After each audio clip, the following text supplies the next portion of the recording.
우리 전번 주에 이어서 건강하고 활력 있는 삶이라는 제목으로 하나님 말씀 들어가겠습니다. 애석하게도 우리 꼬꼬마들이 자꾸 커가고 있어요. 안 컸으면 좋겠는데 이 아이들이 지금 자꾸 커가고 있어요. 그래서 요즘 저는 그 순간순간이 굉장히 아까워요. 이 아이들 조금 있으면 5학년, 6학년, 엊그제는 우리 예담이가 조금 있으면 중학교 간다, 아싸! 그러는데 가슴이 철렁해요. 이 아이들이, 애들이 언제 클까? 부모는 그런 마음도 있지만 아이들이 커가는 과정을 지켜보는 것은 하나님이 부모에게 주신 가장 큰 축복인 것 같습니다. 가끔 아이들이 통화하는 것을 엿듣게 되는 것은 자식을 키우는 부모의 즐거움이기도 합니다.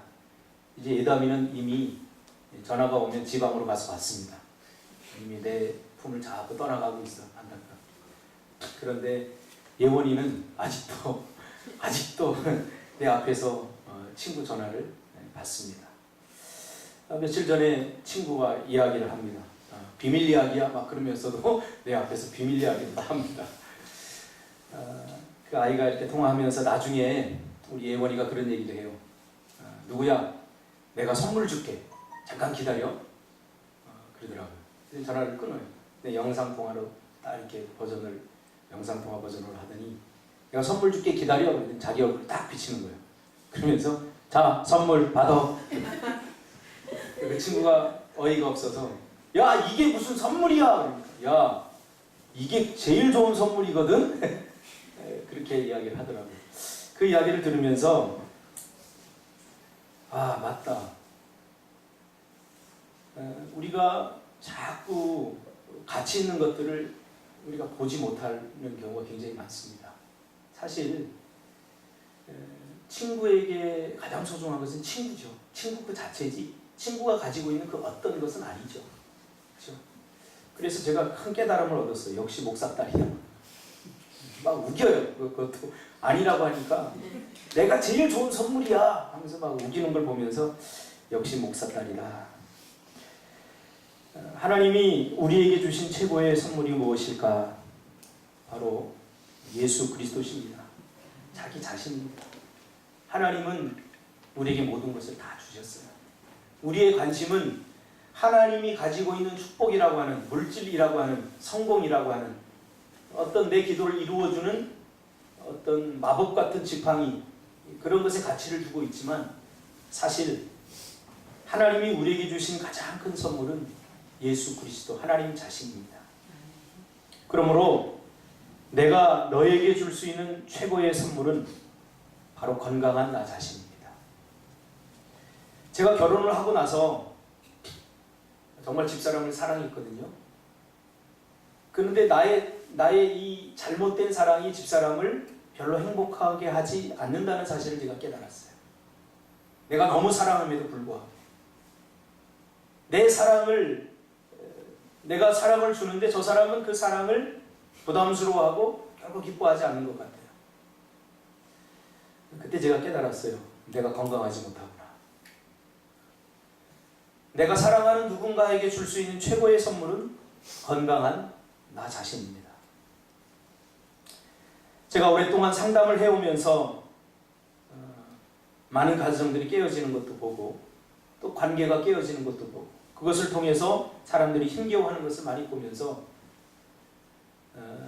우리 관계 속에서 누군가에 줄 수 있는 최고의 선물은 건강한 나 자신이다 하는 것을 날마다 발견하게 됩니다.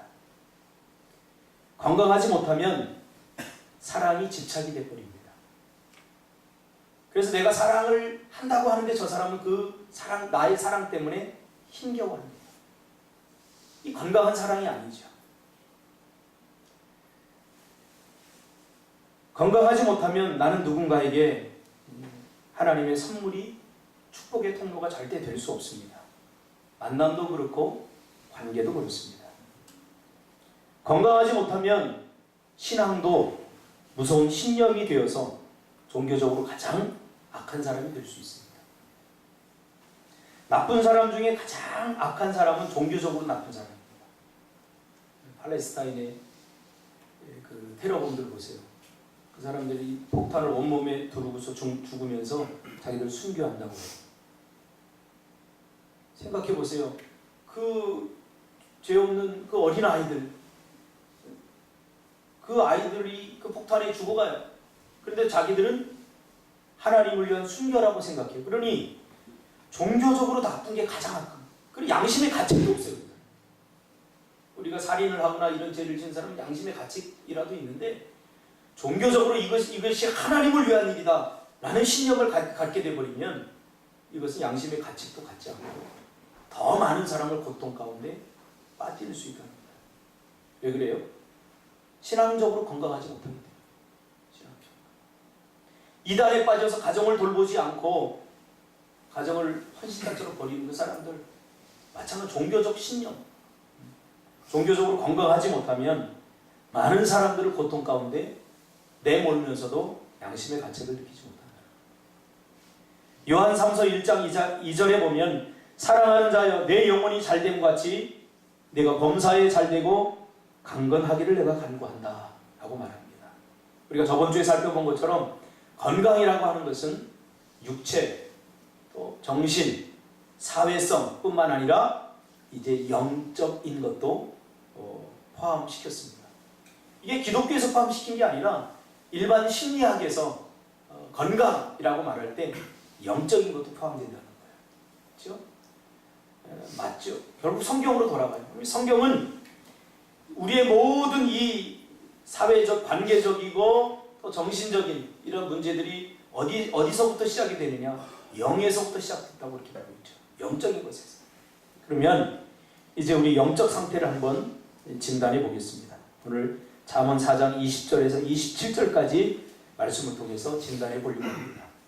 제가 설교를 준비하다 보니까 되게 많아져요. 또 이게 뭐 몇 주는 더 해야 될 것 같아요. 그래서 다는 살펴보지 못하고 한두 가지를 우리가 살펴보면서 우리 신앙을 한번 진단해 보려고 합니다. 어제 작은 에피소드가 있었어요. 저희 그 권사님이 식사를 하다가 가시가 여기 걸려서 제가 뭘 하고 있는데 급히 장로님하고 봤어요. 그래서 어디 가시냐고 목에 생선 먹다 가시가 걸려가지고 가시 빼러 간다고. 그래서 저는 정말 그런 줄 알았어요. 그래서 병원에 갔더니 뭐 가시 걸리면 이게 뭐 깔끔하고 뭐 이렇게 삼켜도 아프고 그러잖아요. 가시가 걸렸겠거니 했는데 갔더니 요 안에 뭔가 이 담석 같은 무슨 알맹이가 생겨서 그 굳어서 돌처럼 돼서 그것을 이렇게 뽑아냈다고. 편도선 쪽이 약간 기형이라 그런 게 잘생긴다고. 저희 누님을 제가 닮아 저도 그런 게 잘생기거든요. 그러니까 정확한 진단이 굉장히 중요합니다. 가시 걸렸다고 우리가 보통 가시 걸리면 준석 씨도 어떻게 하죠? 저 바보 같은데. 그럼 우리가 밥을 이만큼 떠서 넘기잖아. 가시와 함께 넘어가라고. 그리고 뭘 자꾸 먹잖아. 같이 삼키라. 지능이 많이 떨어져가지고 사회성을 많이 키워야 될 것 같아요. 경험도 많이 필요하고. 사모님 알고 있었죠? 그래서 뭐 이렇게 자꾸 밥을 넘기고 했는데 이게 안 넘어가니까 가서 이제 진단해 와서 거기를 터뜨리고 이렇게 빼냈다고 이렇게 얘기합니다. 어떤 문제는 있는데 우리 자가 진단을 하면 안 돼요. 신앙도 마찬가지예요. 정확한 전문가들 또 성경이라고 하는 텍스트를 통해서 내가 정말로 우리 아까 읽은 고린도후서 3장 15절 말씀처럼 정말로 점검하는 것이 필요합니다. 나는 괜찮겠지? 아닙니다. 날마다 점검하는 것이 얼마나 중요한지 모릅니다. 잠언 4장 20절과 27절에 보면 첫 번째 잘 들리는가를 우리가 한번 진단해 봐야 됩니다. 20절에 보면 내 아들아 내 말에 주의하며 내가 말하는 것은 내 귀를 기울이라 라고 말합니다. 무슨 말씀입니까? 하나님의 말씀이 잘 들리는가 한번 진단해 보라는 거예요. 여러분 요즘 하나님의 말씀이 잘 들리십니까? 건강한 것, 건강한 청력을 갖고 있는 거예요. 이 들린다라고 하는 말은 단순히 히어링 한다는 말이 아니라 듣고 순종한다 그 말이에요. 준석 집사가 목사님 말을 잘 들어. 그 말은 뭐예요? 잘 듣기만 한다는 이야기가 아니라 잘 순종한다. 그것을 잘 듣다 라고 성경은 표현하고 있죠. 하나님의 말씀에 잘 순종하면서 살아가고 있는가 묻고 있죠. 순종은 영적 건강의 가장 중요한 척도입니다. 건강한 하나님의 백성들은 하나님의 말씀에 순종하며 살아가는 사람입니다. 여기 어떤 이유도 필요 없어요. 건강한 그리스도인은 하나님의 말씀에 순종하는 것이 당연합니다. 늘 하나님의 말씀에 주의를 기울이고 집중하고 그 귀를 쫑긋 세우고 그 말씀이 그런가 하여 우리의 삶 속에서 실천하고 행동하는 것. 이것이 바로 순종이죠. 순종. 보통 우리가 순종 부르면 어렵다고 생각합니다. 굉장히 교만해서 그래요. 순종이라고 하는 것은 결과에서만 안 됩니다. 항상 시발점에 서야 됩니다. 우리가 뭔가 준석 집사에게도 제가 가끔 요청을 해요. 준석 집사 이것 좀 해. 그러면 목사님 그거 힘들어요. 해보지도 않고. 왜 그래요?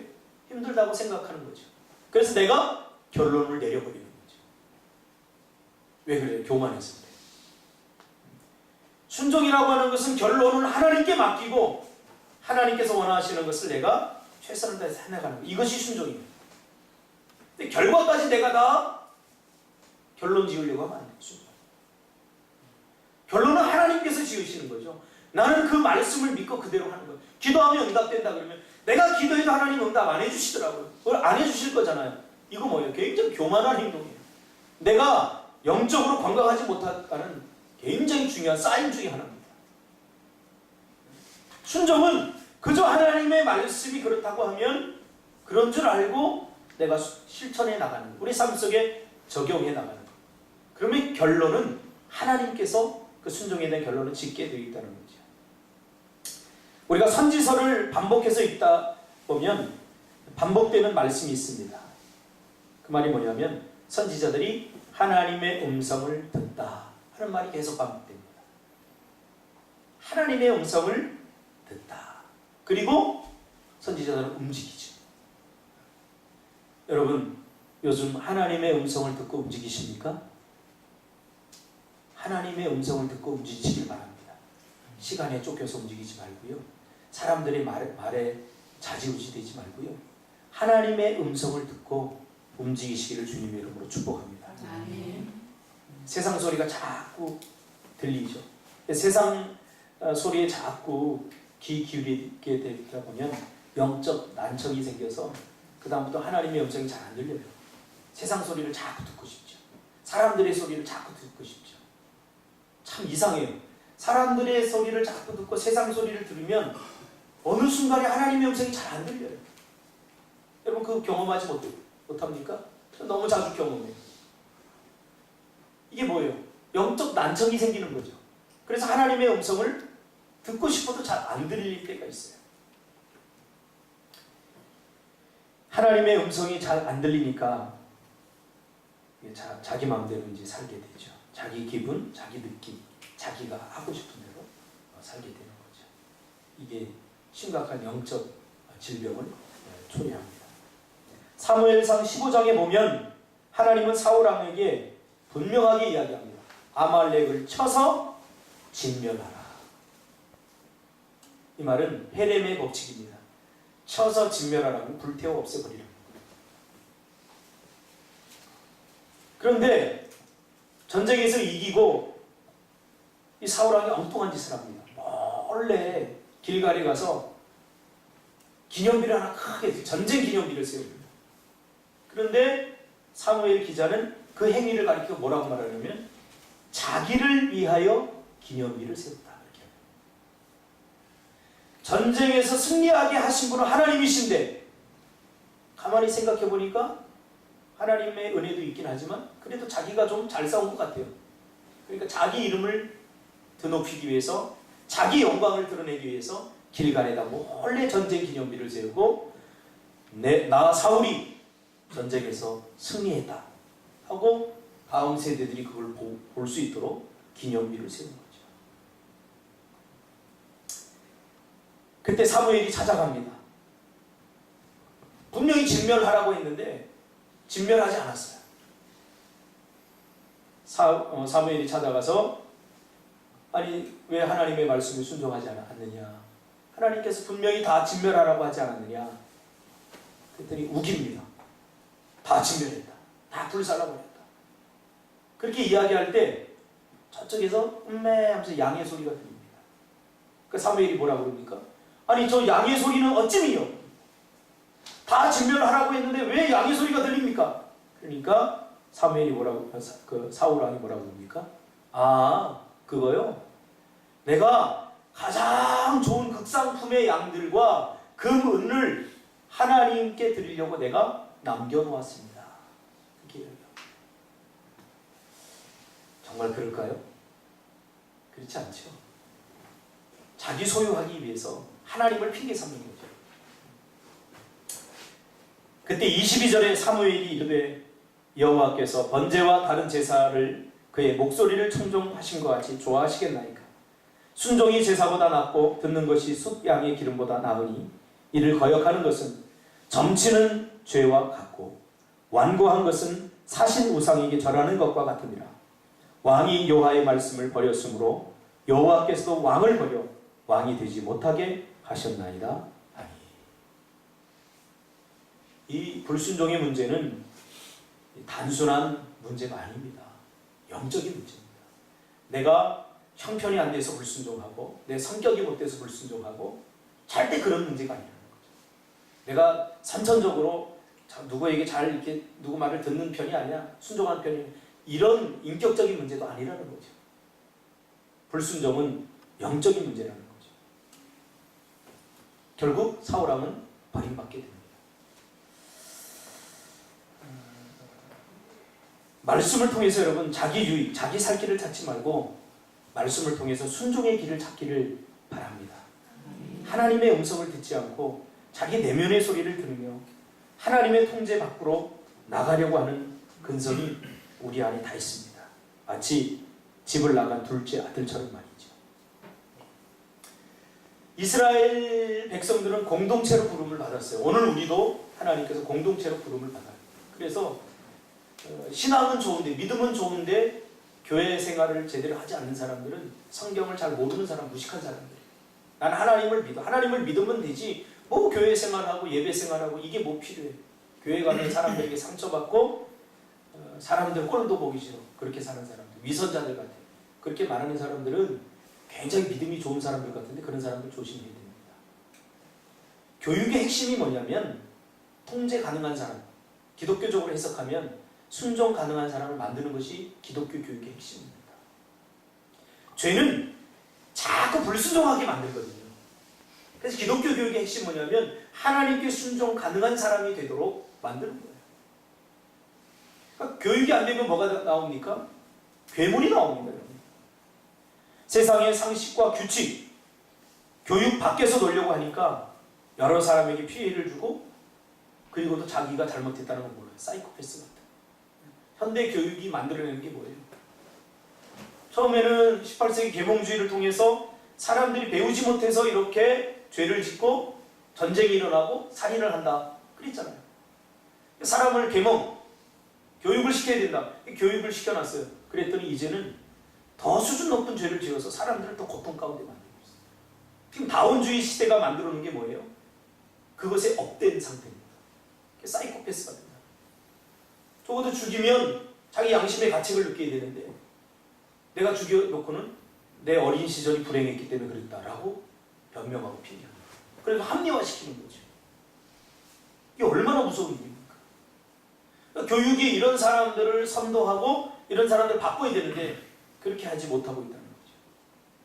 지금 캐나다를 중심으로 해서 심각하게 나타나는 현상이 있는데 저는 요즘 시대, 2018년 시대에 이 다원주의의 포스트 모더니즘의 가장 극심한 현상 중에 하나라고 봅니다.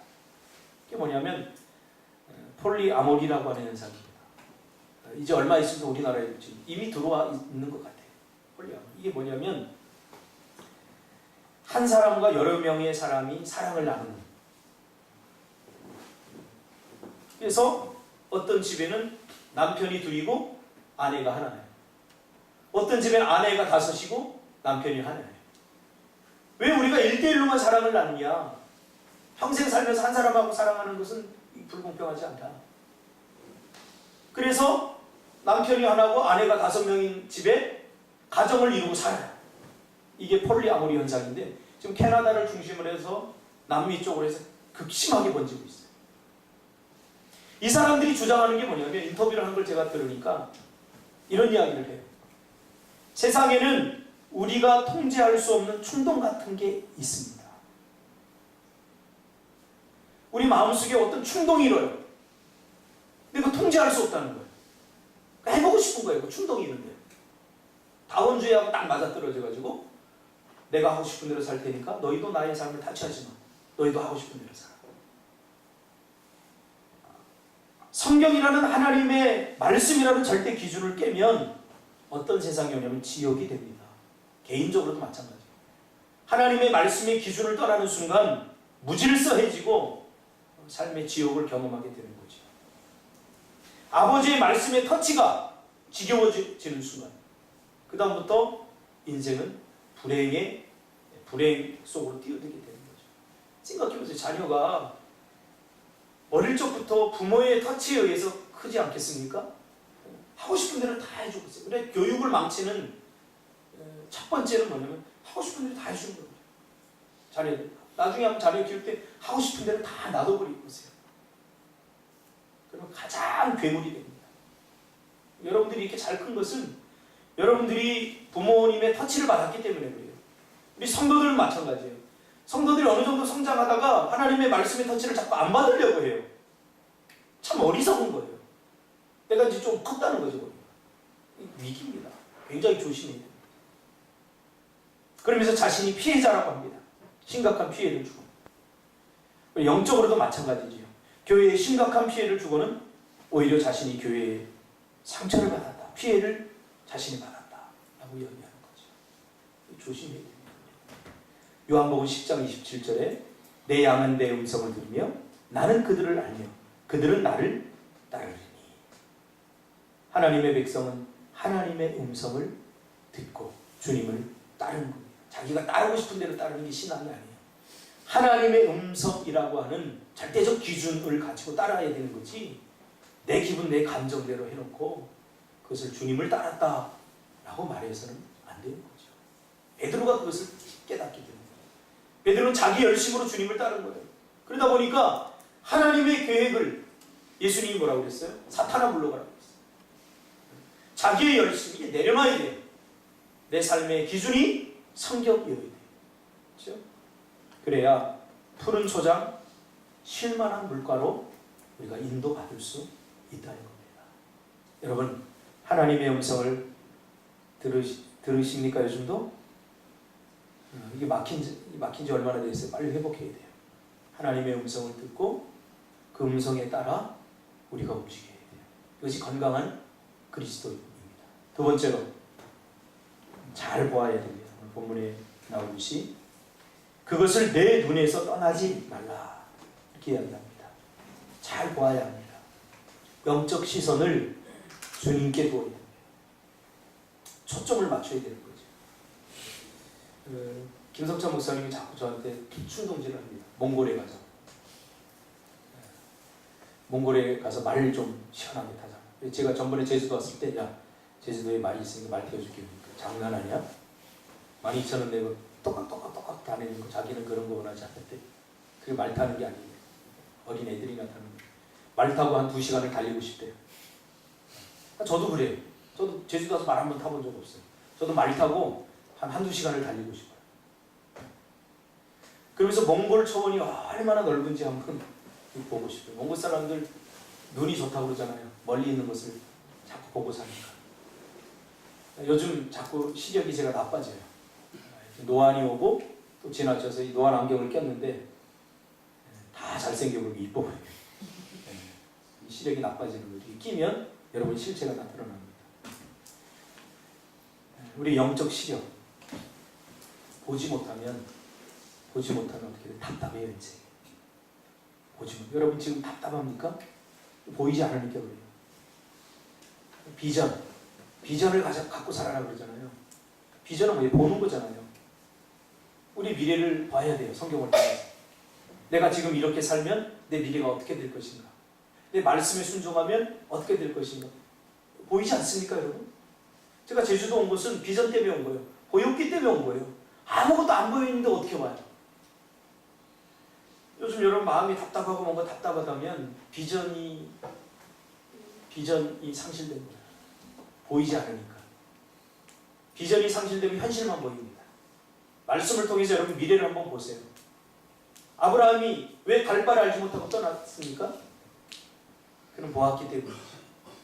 어떻게 해서 이삭을 드렸습니까? 사랑하지 않았기 때문에. 아이고 이거 속썩이 키우려면 이거 돈 많이 들고 이거 속썩이 잘됐다 하나님 달라고 할 때 줘야 되니까. 그래서 주지 않았어요. 히브리서에 보니까 정확하게 그래요. 하나님이 다시 이삭을 살릴 줄을 믿었기 때문에 드렸다라고 히브리서에 정확히 레퍼를 하고 있어요. 왜 내가 순종하지 못해요? 왜 내가 두려워 떨어요? 보이지 않으니까. 보여야 돼요. 내 순종하는 것이, 내가 헌신하는 것이 왜 아깝게만 여겨져요? 그 순종을 하나님께서 미래에 어떻게 쓰실지 보지 못하니까 내 순종이 아깝고 내 헌금이 아까워. 마가복음 4장 12절에 보면 주님이 비유로 설명하시면서 이는 보기는 보아도 알지 못하며 듣기는 들어도 깨닫지 못한다고 말합니다. 무슨 말입니까? 분명히 봅니다. 근데 인식하지 못합니다.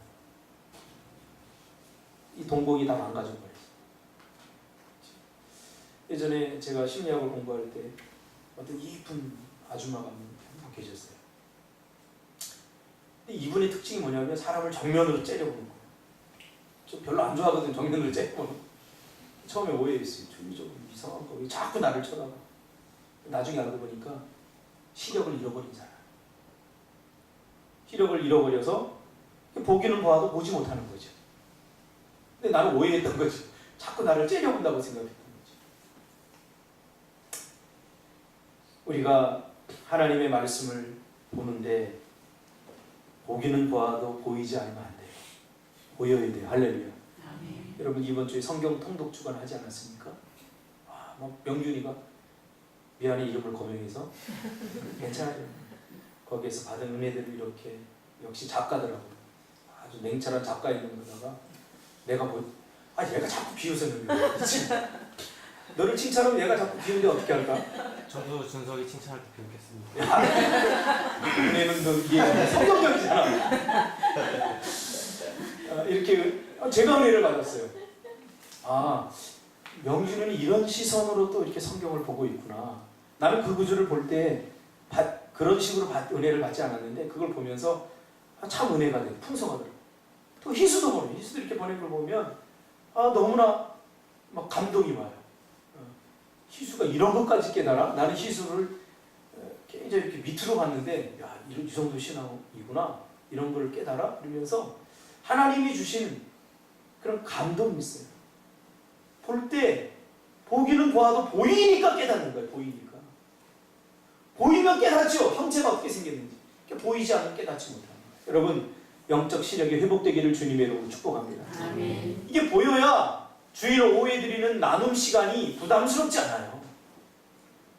엉뚱한 거 이상한 거 나누고 가는 게 아니잖아요. 일주일 동안 말씀을 붙들고 살았으면 뭔가 스토리가 있어야 되잖아요. 일주일 동안 뭐 하면서 살았나요? 그저 세상에 속해서 사람들이 하는 대로 뭐 하고 살았다면 아무 스토리가 없죠. 그러니까 매일 그 사람의 마음은 다람쥐 쳇바퀴 돌듯이 시간이 빨리 간다. 아무것도 하는 것 없이 시간이 빨라. 우리 그리스도는 절대 그런 말 해서는 안 돼요. 우리 그리스도는 풀 한 포기를 뽑아도 그 안에서 하나님의 은혜를 느낄 수 있어야 되죠. 어제도 우리가 풀 뽑으면서 그런 생각 제가 느꼈어요. 민지는 절대 일체지지 아니다. 제가 그걸 느꼈어요. 민지는 다른 거 할 때 굉장히 열정적으로 근데 무슨 풀 뽑거나 단순 노동은 되게 싫어하더라고요. 그래서 민지야 여기서 공부하고 오는데 굉장히 밝은 표정이에요. 방금처럼 막 와요. 그래서 풀 뽑겠구나 그랬는데 이렇게 들으면 목사님 뭐 해야 돼요? 풀 뽑아야지. 그럼 뭐부터 해야 돼? 옷부터 갈아입고 와야지. 그래서 옷부터 갈아입고 와야지. 네. 그리고 갈아오는데 거의 풀 다 뽑을 정도에 이렇게 나와가지고 풀 뽑는 거는 풀하고 씨름하고 있어요. 풀을 막 쓰다듬어 주면서.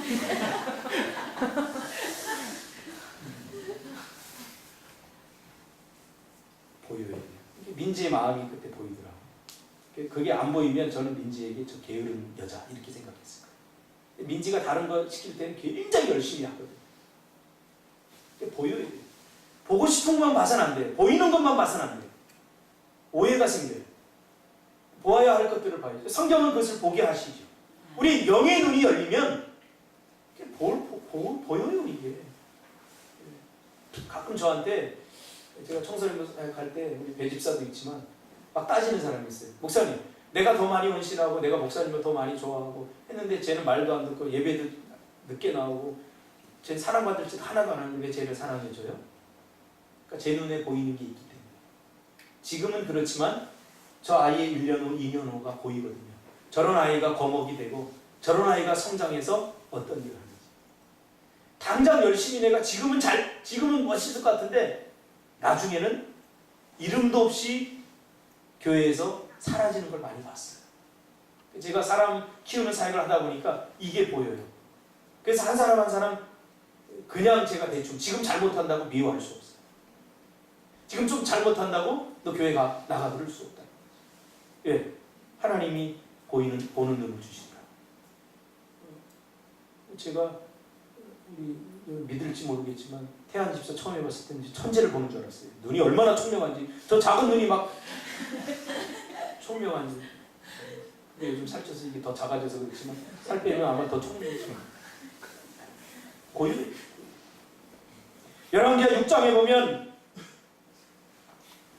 아람 군대와 이스라엘의 전투가 나옵니다. 아람 왕이 번번이 이스라엘을 공격하는데 실패해요. 아무리 생각해도 자기네들이 이스라엘에게 질 이유가 하나도 없어요. 군사력도 막강하고 전략도 막강하고 이스라엘 보면 제대로 군사력도 없고 뭐 나무 창 하나 깎아서 들고 있는데 번번이 지는 거예요. 그래서 정탐꾼을 통해서 한번 왜 그러나 와봐라, 조사해보거라 보내. 그리고 하나 발견하게 됩니다. 뭐냐면 한 사람 엘리사 때문에. 이스라엘에는 엘리사라고 하는 사람이 있어서 이 사람이 우리가 숨어서 전략을 세우고 이번 전쟁은 이런 전략을 세워 싸워야 되겠다 하고 전략을 세우면 엘리사가 기도해서 그 전략을 다 알아낸다는 거죠. 그래서 이미 전략을 다 노출했는데 어떻게 이길 수 있겠어요? 쳐들어올 때 기습 공격을 당해서 번번이 치는 거예요. 그러면서 하는 이야기가 절대로 엘리사가 이스라엘에 있는 한 우리가 절대로 이길 수 없어요, 이 전쟁은.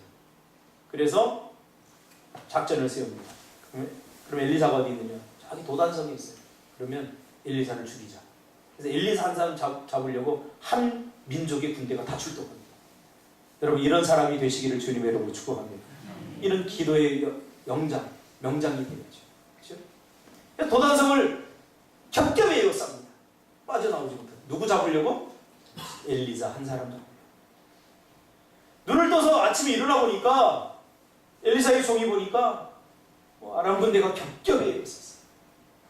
이제 죽겠구나. 이 종이 엘리사를 깨웁니다. 주인님 큰일 났습니다. 이제 우리가 죽게 됐습니다. 지금 아람 군대가 겹겹이 에워쌌습니다.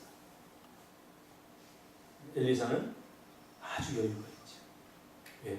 보았으니까. 보여야 돼요. 17절에 보면 하나님께 엘리사가 기도합니다. 기도하여 이르되 여호와여 원하건대 그의 눈을 열어서 보게 하옵소서 하니 여호와께서 그 청년의 눈을 여심해 그가 보니 불말과 불병거가 산에 가득하여 엘리사를 둘렀더라. 비전의 사람 엘리사에게는 보였고 종에게는 보이지 않았던 것. 그것이 차이를 만듭니다. 한 사람은 두려워 떨며 내가 죽게 되었다 라고 고백하는 반면에 엘리사는 아람 군대 뒤에 둘러싸여 있던 훨씬 더 많은 하나님의 군대, 불말과 불병거를 보고 마음의 여유를 찾을 수 있었던 거죠. 보지 못하면 현실만 보여요. 냉혹한 현실. 힘든 현실만 보여요. 그러니까 죽겠다 하는 거죠. 이 시간 여러분의 영의 눈이 열리기를 주님의 이름으로 축복합니다. 아멘. 할렐루야. 아멘. 고난이 축복이 됩니다. 여러분의 지금 그 막막함이 하나님의 기쁨이 될 수 있어요. 요한복음 9장 소경 바디메오를 고치는 사건이 나옵니다. 나면서부터 속여, 나면서부터 보지 못했다고 했죠. 얼마나 답답하겠습니까? 여러분 지금 당장 눈 감고 1시간만 살아보라고 해도 내가 어디서부터 어떻게 해야 될지 아마 막막할 겁니다. 보지 못하면 답답합니다. 하나님의 백성은 영적인 눈을 들어서 자신의 삶을 보고 미래를 전망할 줄 알아야 됩니다. 보이지 않는 답답합니다.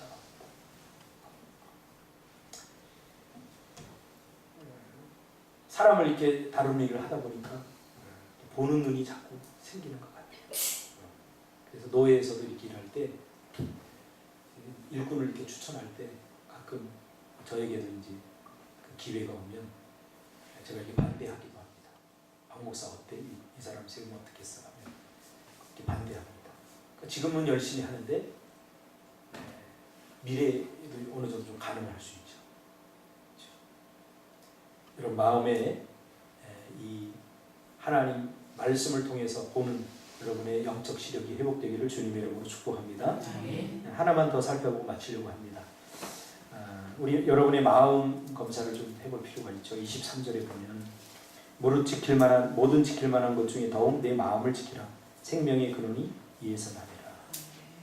여러분의 지금 마음의 상태가 어떻습니까? 마음은 하나님이 역사하는 통로입니다. 마음 관리를 잘해야 돼요. 생각도 마음에 담겨져 있어요. 의지도 마음에 담겨져 있어요. 마음 관리를 잘해야 돼요. 이 마음 관리를 잘해야 된다는 것은 하나님의 말씀으로 그 마음을 채우는 것을 말합니다. 하나님의 말씀으로 마음을 채우세요. 그 마음 속에 있는 생각에도 영향을 주고 의지에도 영향을 줍니다. 부지런히 말씀으로 채우는 겁니다. 그래서 말씀을 읽으라는 거예요. 인풋이 아웃풋을 결정하지 않습니까? 무엇을 먹느냐가 무엇을 나오게 하느냐를 결정하는 거예요. 그러니까 우리의 삶이 곤고한 것은 영적으로 메마르기 때문에. 왜 메말라요?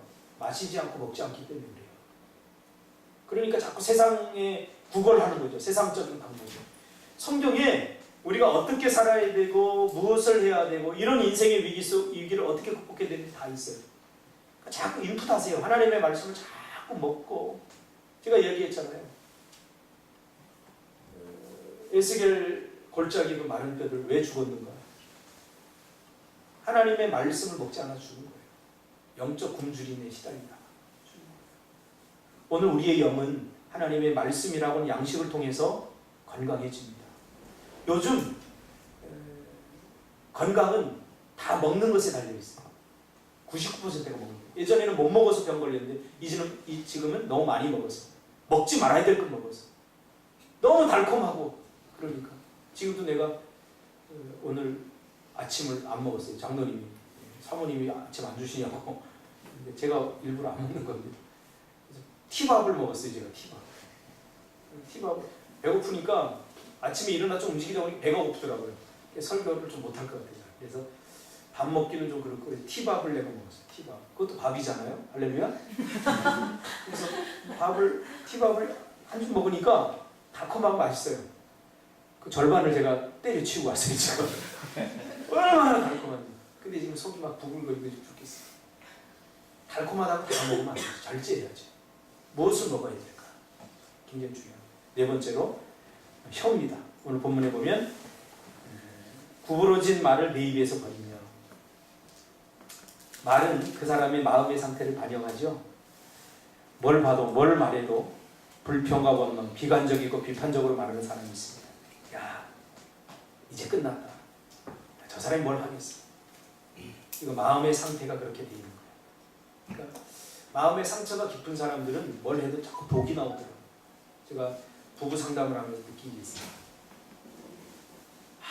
아주 이 부부들이 싸우면요, 자기에 있는 이 독이 다 나와요. 그래서 건드리지 말아야 될 것들도 자꾸 건드려요. 그래 돌이킬 수 없는 회복 불가능을 자꾸 만들어요. 네. 이 안에 있는 독으로 다 상대방을 죽여야 돼요. 부부들 싸우더라도 절제하고 싸우시기 바랍니다. 요즘 상원이하고 민지 싸웠는데 아무도 모르잖아요. 이렇게 싸워야 돼, 이렇게. 심지어 어제 희수가 가서 잤는데도 내가 아침에 물어봤거든. 그 집에 이상한 기운 못 느꼈어? 전혀 못 느꼈는데 가까이 같이 TV를 봤는데 영화 봤는데 싸우면 저렇게 싸우시기를 주님이라고 그러죠. 괜히 티내고 싸우고 인상 쓰고 그러지 말고 저런 식으로 싸워야 돼. 그러니까 깊이 서로 말로 상처주고 우리가 행복을 어떨 때 느끼냐면 관계가 좋을 때 느끼지 않습니까? 관계를 이어주는 것이 바로 그 끈이 말이에요. 말. 좋은 말. 저는 우리 장로님한테 요즘 사랑을 듬뿍 받고 있어요. 뭘 해도 저를 위해서 난 지금까지 목회를 하면서 목사를 칭찬해주고 목사를 위해주고 목사님 제가 할게요 하면서 그런 목사도 사랑받고 싶거든요. 이 인간들이 다 지들만 사랑해달래요. 나쁜 성도들 진짜 못됐습니다. 자기들만 사랑한다.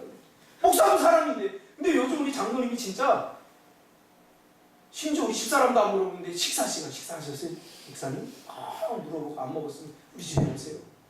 제가 안 가면요 전화를 3번 4번이나 제가 자느라고 한 번 못 받아가지고 계속 보니까 전화가 3통이 와요. 야 큰일 났네. 자. 요즘 제 표정이 굉장히 박잖아요. 장로님 사랑 먹고 그래서 얼마나 좋은 얘기 많이 해주시고 긍정적인 이야기 주변에 있으면 제가 할게요. 요즘 행복해요. 할렐루야. 한 사람만 잘해주세요. 한 사람이면 됩니다. 여러 사람에게 여러분 사랑받으려고 하지 말고 한 사람. 내 말이 누군가를 살려요. 죽이는 말 하지 마세요. 내 말 한마디가 희망을 버렸던 사람들이 희망이 되기도 합니다. 그러니까 하나님의 백성들의 입은 천근의 무게를 담아야 돼요. 보인다고 함부로 말하지 마세요. 그럴 이유가 있겠지. 그 말 한마디 굉장히 중요합니다. 하나님의 말씀으로 채우시기를 바랍니다. 인풋이 아웃풋을 결정한다고 그랬죠? 하나님의 말씀을 채우면 내 성격, 나는 원래 그래서 그런 게 아니라 나와요. 제가 만난 어떤 사람은 여러분들도 아실 수도 있어요. 그 사람은 항상 지금까지 제가 좋은 말 하는 거 한 번도 못 봤어요. 뭘 보면 다 비판적이고 비난만. 이 사람하고 사는 아내는 정말 불행하겠다 제가 생각한 적이 한두 번이 아니에요. 가만히 보니까 뭘 먹었냐가 뭘 나오느냐를 결정하더라고요. 그래서 하나님의 말씀을 날마다 먹으시기를 바랍니다. 그럼 긍정적인 말 나오고 살리는 말 할 수 있습니다. 기도하겠습니다.